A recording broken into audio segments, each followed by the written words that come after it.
Ei pessoal, tudo bom? Seja bem-vindo a mais um vídeo aqui no nosso canal. Hoje a gente vai falar sobre a trabeculectomia. Essa aula é baseada numa aula, no resumo de uma aula que a gente tem a oportunidade de dar na Escola Paulista de Medicina. Fala um pouquinho do que é a trabeculectomia, né, para você que está aí começando na oftalmologia ou que já caminhou, mas que é importante a gente relembrar por que ela ainda é a técnica padrão ouro no tratamento do glaucoma, por que tudo se compara com a trabeculectomia, por que ela ainda é insubstituível em alguns aspectos, ok? Se você gostar do conteúdo, curta aqui a aula de hoje, compartilhe com quem você acha interessante, né? Se inscreva no canal para que aí toda aula que a gente for colocando aqui você possa assistir e fique à vontade para fazer seus comentários aqui embaixo para a gente trocar ideia. Então vamos falar da trabeculectomia, que é sim a cirurgia padrão ouro para o tratamento do glaucoma, em especial para glaucomas moderados e avançados. Pouca coisa ainda substitui a trabeculectomia do ponto de vista de segurança, de resultado e de longevidade. Vou mostrar para vocês aqui esse estudo sobre a eficácia da trabeculectomia, um estudo multicêntrico, retrospectivo, mas que mostra aqui pra gente a curva de sobrevivência da trabeculectomia, né?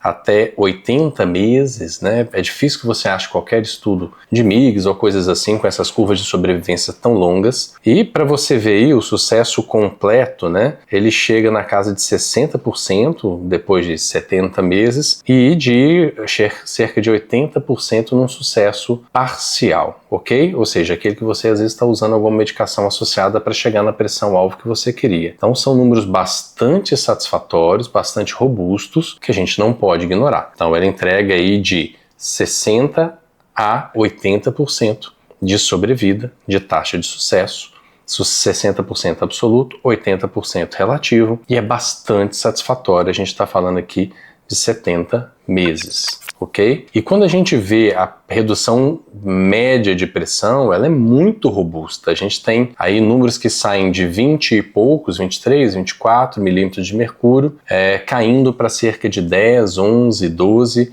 milímetros de mercúrio, sustentado durante 36 meses. Então esse é um gráfico muito feliz aí que mostra a eficiência de resultado que a trabeculectomia nos proporciona. A gente costuma dizer com os fellows que aqueles pacientes de glaucoma grave que chegam no consultório ou que chegaram há 10, 15 anos atrás, que você eventualmente naquele momento olhou para frente e falou, daqui a 10, 15 anos essa pessoa não deve estar enxergando mais. A gente teve a felicidade de, realizando trabeculectomia nesses pacientes, hoje eles manterem basicamente a mesma visão. Então é comum entre a gente especialista mais velho identificar que os pacientes que tinham glaucomas graves e que se sustentaram do ponto de vista visual durante um longo período, todos têm como característica comum a realização de uma trabeculectomia. Então, embora eu goste muito de MIGS, né, a gente tem alguns estudos publicados de GAT aí nesse último ano de 2025, em revistas importantes sobre o assunto, ou seja, a gente gosta muito de MIGS, a gente sente que ainda em alguns casos a TREC é soberana e é importante que todo mundo saiba então usar esse arsenal maravilhoso que a gente tem na nossa mão, que é cada vez maior, ainda bem. Aqui a gente pode falar nesse slide sobre as complicações da trabeculectomia, que muitas vezes é demonizada, né?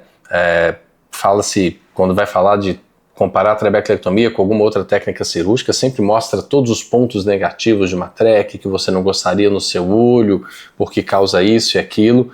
Bom, vamos nos basear nos números que a ciência nos entrega, que é mais ou menos o que a gente, com a experiência nossa também de 15 anos aí no oftalmo, mexendo com isso, com casos graves, a gente vê no nosso dia a dia. Então, nesse mesmo estudo que a gente levantou para vocês com relação às complicações, a taxa de agulhamento gira aí em 17%, o que não é muito, é mais ou menos o que eu tenho na minha prática, né? Eu agulho pouco meus pacientes, mas às vezes você vai agulhar um pouco mais, às vezes um pouco menos, mas 17% é um valor do estudo e que a gente acha que é condizente com o resultado realmente de média geral, né? A manipulação de sutura, isso sim é muito frequente, então tem gente que dá mais ponto para justamente alisar no pós-operatório, então assim chega a 43% essa manipulação da lise de pontos. Cirurgia de catarata na casa de 31%, sim, TREC vai acelerar um processo de catarata, como um GAT também vai, como outros procedimentos que você invadir o olho e também vão induzir, né? Assim como as prostaglandinas, colírios também induzem a formação de catarata. Hipotonia somente 7%, o que condiz também com a nossa realidade do dia a dia. A gente não tem taxas de hipotonia de 20%, 30%, como alguns estudos comparativos de MIGS levantam. Não tem sentido. Se toda a TREC que a gente fizesse, né, tivesse 30% de chance de hipotonia, a gente realmente estaria numa situação bastante delicada no consultório com os nossos pacientes. Ainda bem, isso não é a realidade. E aí os outros números todos são números muito pequenos, como vocês podem acompanhar. Ok?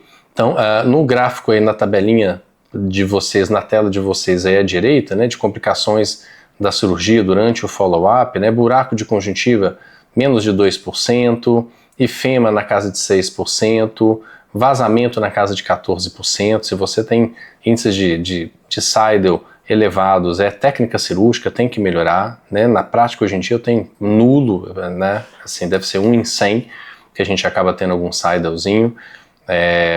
Então, é questão de técnica cirúrgica. E depois você vai ver um encistamento de bleb aí na casa de 8%. Eu diria que aqui o estudo tem um tempo de segmento, mas a longo prazo as blebs tendem sim a incistar mais do que esse percentual, pelo menos na minha prática clínica, e aí você pode manipular, fazer um agulhamento, uma revisão cirúrgica e salvar essa TREC. A TREC ainda nos garante esse grande benefício. Vamos reabordar, né, uma cirurgia que está filtrando menos, que já está incistada, você pode reabordar. É um procedimento também simples e que a gente pode usar no consultório.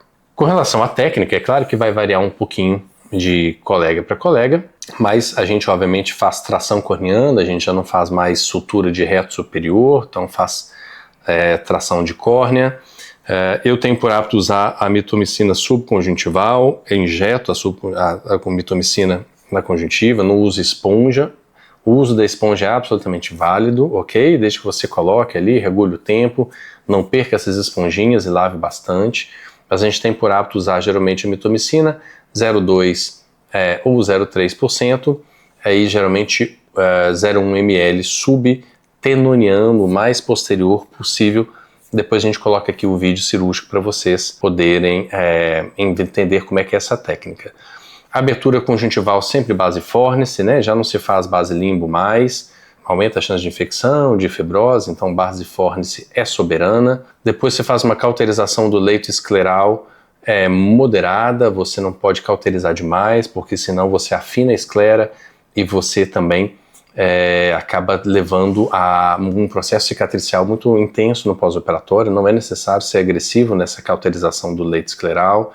Faça a confecção do seu retalho, sempre maior, né? Para quem está começando, faça retalhos pequenos, né? São mais difíceis de manipular, maiores chances de complicações, então faz um retalho grande, uma exposição grande de conjuntiva. Não se esqueça de, antes de fazer ali a esclerotomia, né? Onde você fez o flap, de fazer a sua paracentese. Depois faz então a esclerectomia com um punch, fazemos a iridectomia, depois a sutura de flap e de conjuntiva. É importante você conhecer bem a anatomia, né? Especialmente a anatomia aqui do flap. Essa imagem desse artigo é muito feliz, né? Mostra que, obviamente, eles avançaram bem com esse flap contra a esclera. Você vê aqui essa zona totalmente cinza, que é a córnea do paciente. Depois tem a zona do limbo, depois a zona cinzenta, que é essa transição córneo-escleral, que é onde que geralmente a gente entra para fazer esclerotomia. Para quem vai comer para trás, entra na base dessa linha cinzenta e come para posterior, né? E há colegas que entram um pouquinho antes da linha cinzenta e comem para anterior.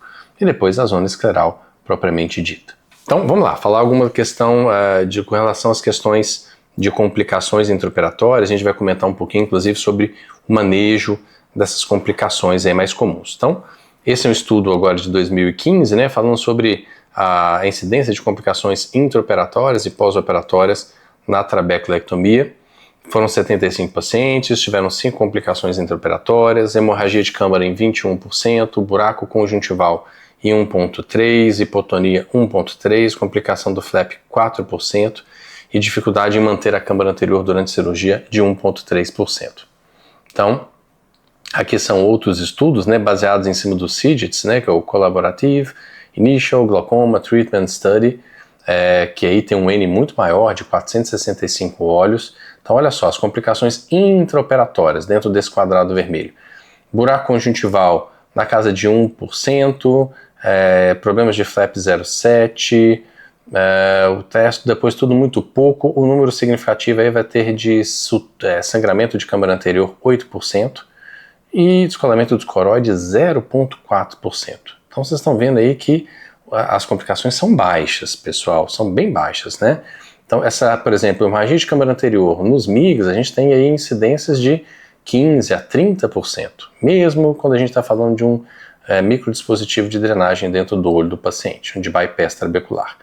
Nas complicações pós-operatórias, que é essa coluna mais à direita de vocês na tela, você vai ter vazamento de 6%, né, de vazamento de Seidel, sangramento de câmara anterior 10%, descolamento de coroide 11%, depois valores todos abaixo de 1% para hemorragia de supracoroide, para hipotonia, para defeito epitelial, para edema macular cistoide. Depois a gente vai ter 13% de câmara anterior mais rasa, 5% de algumas sinéquias, 12% de encapsulamento da bolsa, da ampola filtrante, e pitose 12%.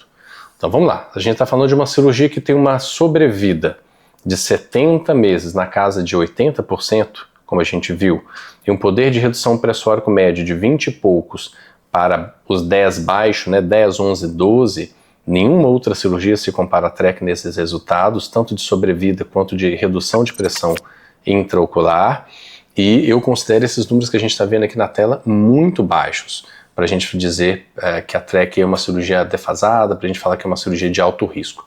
Definitivamente não é, ok? A gente precisa desmistificar essa fala que vem junto com alguns estudos que tentam, obviamente, vender o peixe de que as MIGs são revolucionárias. Mais uma vez, adoro MIGs, pratico MIGs, mas elas têm a sua prateleira de indicações e que não se comparam com a trabeculectomia do ponto de vista de eficácia e segurança também, que a TREC é bastante segura. Então vamos falar um pouquinho sobre complicações aqui, mais comuns. Então, por exemplo, você tem uma hiperfiltração durante a cirurgia. A gente está falando daqui das complicações pré-operatórias, durante o ato cirúrgico. Se você já deu ponto no flap ali e continua vazando muito, né? A primeira coisa é solta a rédea, não dá para você fechar o flap puxando, tracionando o olho, porque você distorce a anatomia do olho. Então alivia essa rédea. Aumenta o número de pontos, se for possível, ok? Você pode fazer suturas que passam sobre o flap sem perfurar o flap. Se seu flap estiver muito fino, toda vez que você tentar fazer uma sutura dele, você vai abrir um buraco cada vez maior, porque as nossas agulhas são muito grossas com relação ao fio. Então, tem hora que não vale a pena dar mais ponto no flap, você só vai piorar a situação, mas você pode... Tem técnicas cirúrgicas, né? Você consegue achar aí na internet que você faz por cima do flap, né? Para você fazer um X em cima do flap, fazer um ponto linear sobre o flap. Tem como se fosse uma sutura de Palmberg, né, que é um Xão em cima do flap. Então você consegue diminuir isso. É importante estudar a técnica cirúrgica para você poder sair de um caso desse, que sem dúvida é um grande problema se você tiver uma hiperfiltração. Terminar uma cirurgia com uma bleb que está vazando muito vai ser dor de cabeça na certa no pós-operatório. É o contrário, aí eu estou fechando o flap e às vezes eu nem dei o ponto ainda e não está nem filtrando. Eu preencho a câmara anterior, não sai nada. Eu tenho que ficar baixando a esclera. Se isso estiver acontecendo sem ponto nenhum, ou você fez a sua esclerectomia, o seu flap está muito longo e a sua esclerectomia está muito lacorniana e você vai ter que comer para trás um pouquinho na sua esclerectomia, ou você fez um flap às vezes muito grosso e você vai ter que afinar o flap, que não é algo simples de se fazer, mas que vai ser necessário, senão você não tem a cirurgia funcionando. Então, primeira coisa é, né, amplie essa esclerectomia para trás, se for necessário, ou afine esse flap, ou, obviamente, confere se você não está tendo encarceramento de íris, né? Preencheu a câmara anterior, a íris não está regular, se ela está corectópica, ela está fechando ali. Muitas vezes é isso, você pode aumentar a sua iridectomia. Se você tiver um rasgo ou perfuração do retalho conjuntival, acalme-se, esfrie a cabeça, antes de sair mexendo, pensa, dá para rodar, não dá para rodar, dá para puxar mais conjuntiva, se eu puxar mais e der um ponto não vai rasgar mais, né? Cuidado para não ficar manipulando, porque senão você acaba rasgando mais ainda, machucando mais a conjuntiva, então pensa no que você está fazendo, veja se o bléfaro não está puxando essa conjuntiva para trás, alivia um pouco esse bléfaro, puxa essa conjuntiva com delicadeza, hidrata bem essa conjuntiva. Muitas vezes é coisa simples que você consegue resolver, tá? Mas se você rasgou ou você rompeu, estude as técnicas, né? Você tem técnicas de chuleio, de boca de tabaco, né? Que você consegue chulhar em volta do buraco que você fez na conjuntiva. Então, às vezes uma sutura simples, às vezes uma sutura que você tem que dar entrada e saída do lado. Então, tem várias formas de você contornar buracos de conjuntiva. Mas, antes de tudo, esfria a cabeça e resolva primeiro mentalmente para depois você ficar manipulando o tecido. Rasgos no flaps complicam bastante, você tem que tentar suturar ou... Se você não tiver uma esclera doadora, num caso extremo, você vai ter que tirar o próprio manchão de esclera do próprio paciente. Então, já me deparei com essa situação, você abriu ali 12 horas, perdeu um flap, ou você foi reabordar uma cirurgia que o flap já desmanchou, você tem que improvisar. Então, você abre mais essa conjuntiva, entre um reto e outro, ali você consegue tirar um manchão escleral do próprio paciente para colocar naquela região, ok? No caso de hemorragia episcleral, você tem que parar também, esfriar a cabeça, comprime bastante a conjuntiva, às vezes fica aquele sangramento vindo lá de trás, você não sabe de onde que é, então comprime aquela região toda ali, 3 minutinhos, geralmente aquilo é suficiente para fazer parar de sangrar. Muitas vezes vale a pena, às vezes, dar uma olhada para ver se você localiza e cauterizar a região, mas se não for possível, aí você vai ter que realmente pressionar, deixar um tempo ali o olho parado. Não se esqueça de hidratar bem a córnea, mas você então tem que fazer essa compressão para fazer ali estancar essa hemorragia. Muitas vezes não vale a pena você ficar ali tentando cauterizar, você só vai complicar mais a situação, ok? Em caso de efusão coroidal, né, assim, câmara rasa, de repente, perda de reflexo vermelho, é fechar tudo o mais rápido possível nesse olho. Se tiver disponível aí uma abordagem com o pessoal da retina, você vai fazer isso quando for possível. Naquele momento é fechar o mais rápido possível. Pode-se fazer uma esclerotomia, né, nesse olho para você tentar aliviar aquele sangramento. Mas é um quadro muito dramático. Espero que vocês não passem por isso, mas é importante estar consciente disso, né? E se preparar, especialmente em olhos que têm chances maiores de desenvolver um quadro desse, como os olhos hipermétropes, né? Escleras muito grossas, muito espessas, são olhos que vão te surpreender nesse aspecto. Então prepare-se para isso, ok? Em caso de perda vítrea, pessoal, o ideal é que você tenha um vitreófago na mão para você fazer uma vitrectomia local bem ampla, para você manter aquela traque pérvia. Tesourinha de Vannas puxando pelo ósteo da traque não vai funcionar. Esse vítreo você vai ficar tracionando, né, aumentando a chance de uma rasgadura de retina e você não vai conseguir resolver de forma eficiente. Na primeira massagem que você fizer no pós-operatório, provavelmente você vai levar o botão vítreo a ocluir aquele ósteo da traque. Aí tem que ter. Eventualmente você pode abandonar aquele sítio e partir para um outro do lado.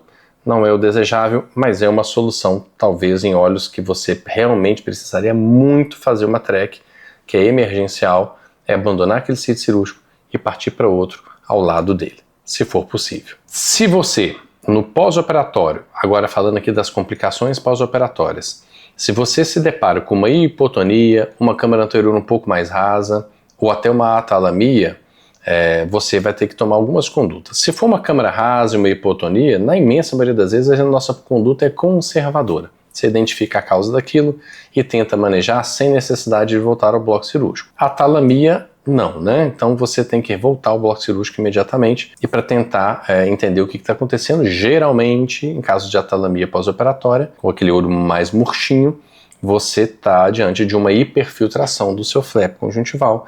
Se já foi um flap que saiu hiperfiltrante porque você não conseguiu conduzir, você vai ter que eventualmente fazer uma sutura de Palmberg sobre a conjuntiva, sobre aquele flap, para tentar reverter esse quadro. Há quem preencha a câmara com metilcelulose, essas coisas assim. Não é uma opção que eu tenho adotado nas minhas condutas, mas existe embasamento para isso. Como você tem que identificar a causa, né? Então, geralmente, a maior causa de hipotonia e câmara rasa é hiperfiltração do seu flap. Os pontos ficaram frouxos ou deu pouco ponto.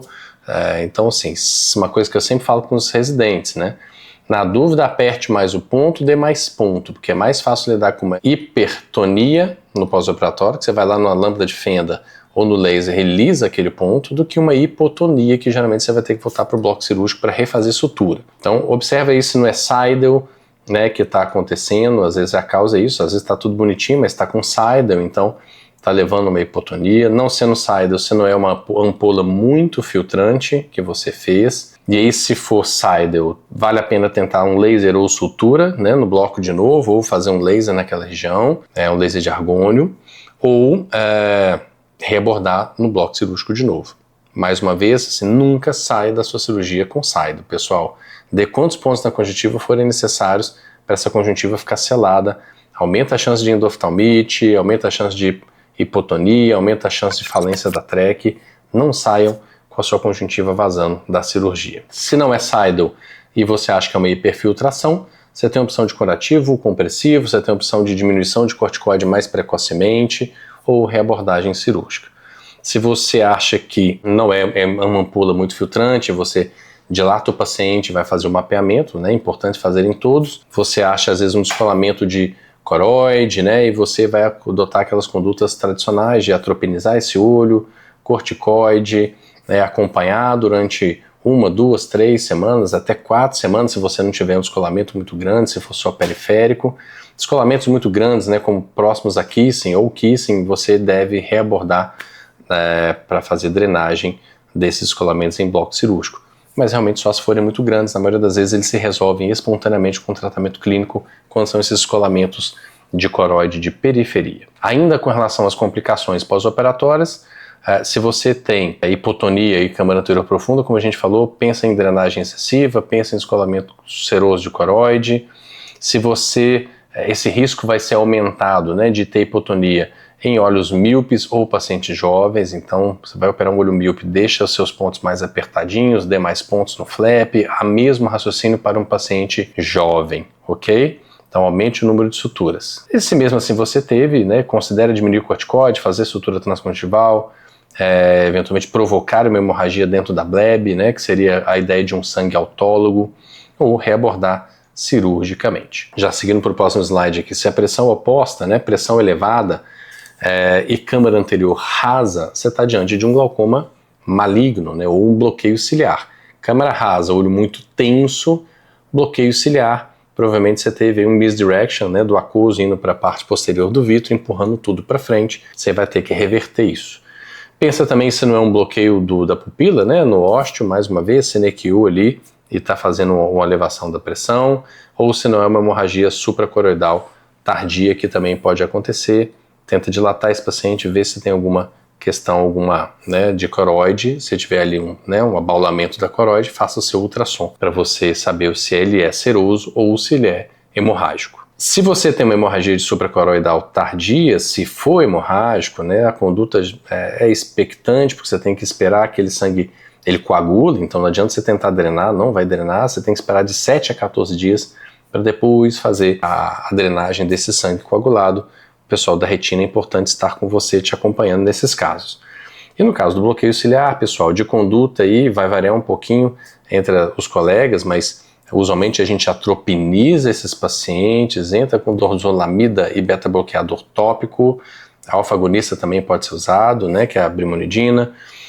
Tente fazer uma hialoidectomia ali com IAG laser pelo ósteo da traque, porque se você romper a periferia, a chance é maior de você reverter esse misdirection, né? Às vezes ficou uma iridectomia muito pequenininha, você não está conseguindo visualizar ou fazer, não está seguro, não faça.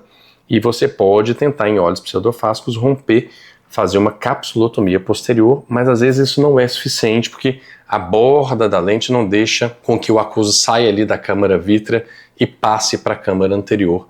Então muitas vezes não adianta fazer a capsulotomia central, então, mas vale a tentativa eventualmente, tá bom? Pode usar manitol ou acetazolamida oral nesses casos e você pode acompanhar, mas guardar 7 dias, pessoal, é só quando você tem um caso mais leve, a pressão do olho não está tão alta assim, você tem uma câmara mais rasa, mas aquele olho não tem risco de cegueira, porque se tiver pressões muito elevadas, geralmente você fez uma traque num glaucoma avançado, isso é para reverter, assim, se não reverte clinicamente de um dia para o outro, né, geralmente o Diamox você já está usando a pressão contínua alta, você tem que reabordar cirurgicamente, fazer uma vitrectomia com a remoção da hialoide nesses pacientes. Ainda falando sobre complicação pós-operatória, né? Das mais temidas estão as infecções, aí a gente tem blebite, inicial e tardia, e também endoftalmite. Vamos falar aqui basicamente só de blebite, senão a gente estende muita aula, né? Mais comum por Streptococcus ou Staphylococcus ou Haemophilus influenzae. O antibiótico faz de uso intenso, então o paciente chegou ali com aquela bleb, né, meio pálida, mas com o olho muito quente, você ainda não tem celularidade vítrea, não tem acometimento de polo posterior, você entra logo com antibiótico de hora em hora, usa uma fluoroquinolona, né, de preferência nessa ordem, gatfloxacino, moxifloxacino ou cipro, e também os fortificados são muito bem-vindos, genta com vanco, mas geralmente você vai ter que manipular, então de início entra aí com gatfloxacino para tentar salvar esse olho. É muito comum que o paciente responda bem em caso de blebite. Você pode associar oral, né? Não tem todo um consenso da literatura, se for associar aí amoxicilina com clavulanato 3 vezes ao dia, mais ciprofloxacino 2 vezes ao dia, pelo menos 5 dias. Eu acho que vale sim a tentativa nesses casos de blebite de você associar oral, embora a gente saiba que a absorção de antibiótico, mesmo venosa no olho, ela é muito pequena. Se for possível e é desejável, você aspire o material da conjuntiva para tentar fazer uma cultura. E o corticoide tópico, geralmente a gente vai usar assim que você começar a ver uma resposta legal ao antibiótico. Você pode começar a usar para diminuir aquela inflamação, porque se isso aí na câmara anterior leva às vezes a muitas sinéquias, o que é absolutamente também indesejável e chato no pós-operatório, podendo levar inclusive a uma falência da trec, que é comum acontecer pós-blebites. Ok? Mas o objetivo inicial, obviamente, é salvar o olho do paciente. Então é antibiótico, corticoide associado, assim que possível, para você reverter. Em caso de endoftalmite, aí é uma endoftalmite, você vai conduzir como um endof, com todos os cuidados que a gente conhece. Pessoal, vamos parar por aqui, a aula já está extensa. Fica aberta aí às sugestões, comentários, é um assunto que tem pontos, obviamente, pessoais e controversos, mas que a gente tentou aqui ser o mais prático e objetivo para ajudar vocês no dia a dia. Gostou? Curta, né? Compartilhe com os colegas, se inscreva aí no canal para a gente poder trazer novidades para vocês. Abraço, obrigado pela atenção de todos.